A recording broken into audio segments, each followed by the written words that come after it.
ಪಾಂಡುಪುರದಲ್ಲಿ ನಮ್ಮ ಧರ್ಮರಾಯರಿದ್ದರು. ಹೆಣ್ಣಿಂದ ವನವಾಸವೆಂದು ಸತಿಯ ನಿಂದಿಸಿದ್ದರು.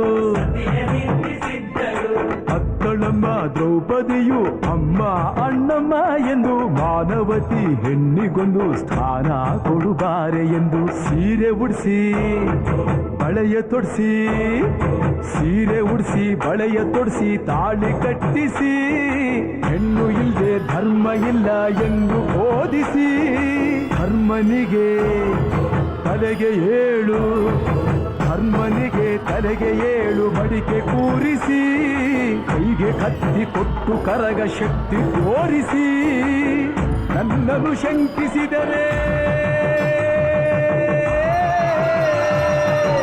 ನನ್ನನ್ನು ಶಂಕಿಸಿದರೆ ಪ್ರಳಯ ಎಂದಳಮ್ಮ.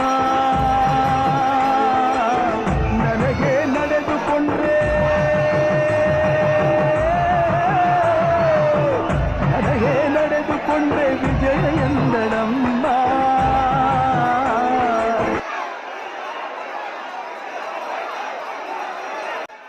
ಆಡಿದ ಮಾತನ್ನು ಬೀದಿರೋ ಭಕ್ತರ ಇವಳಿಗೆ ಇಷ್ಟ ಇಷ್ಟ.